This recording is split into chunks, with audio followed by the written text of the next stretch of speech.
Bonsoir et bienvenue dans cette émission sur One Piece.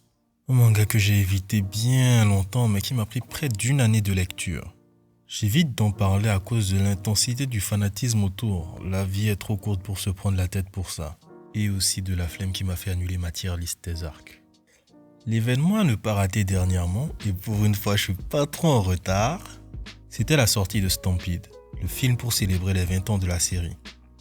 Un peu de teasing et l'effervescence était à son paroxysme. Tout y était pour rendre la secte hystérique. Comme d'habitude, quand je ne sens pas spécialement un mouvement et que l'engouement autour commence à me dépasser, je passe mon chemin parce que si je n'aime pas et je commence à expliquer le pourquoi du comment, on finit par me traiter de hipster.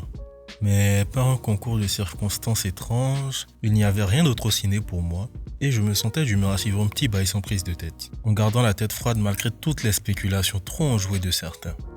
C'était impossible de passer à côté. On était constamment abreuvé de trailers, titres et promesses, parfois très étonnants si je peux le dire, lui faisant dépasser sa dimension d'OAV. J'y suis donc allé, j'ai vu, j'ai crié et j'en suis revenu, en gardant mon avis pour moi parce que nos niveaux d'énergie n'étaient pas compatibles les gars. C'était un petit film sympa avec des caméos, en veux-tu en voilà.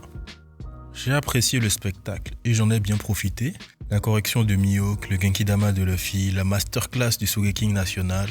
Bon, c'était un OAV quoi. Il y avait des personnages qu'on aime, même s'ils sont apparus 2 secondes ou qu'ils n'ont servi à rien. Et surtout, il y avait de la baston.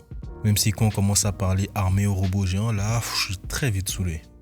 Je me préparais ainsi à rentrer chez moi, pas impressionné outre mesure, mais contenté. Comme avec le manga en fait. Quand ça se met à parler de façon trop joyeuse de ce qu'on vient de voir.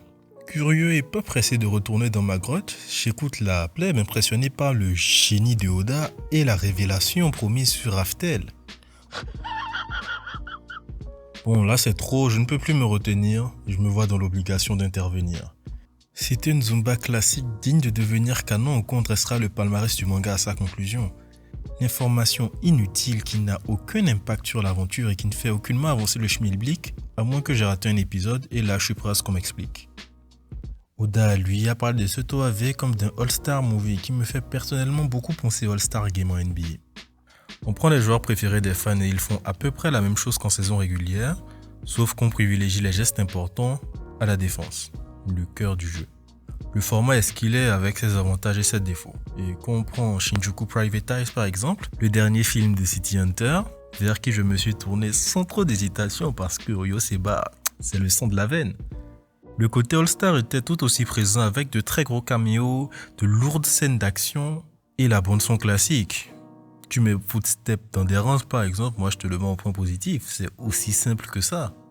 Mais je n'ai pas eu envie de resuivre Shinjuku Private Eyes, je ne l'ai même pas vraiment apprécié. À cause de son histoire digne d'une mission OSEF du manga que ces quelques fulgurances n'ont pas sauvé. Pas possible de le faire asseoir à la même table que le parfum de Cupidon, qui a su fusionner les deux personnages, Ryo et Nikki, et condenser les moments forts de l'un et l'humour de l'autre à la perfection. On ne joue pas dans la même catégorie là, et comme vous pouvez le voir, j'aime beaucoup la défense. Et je trouve le match des All-Star Game d'un ennui.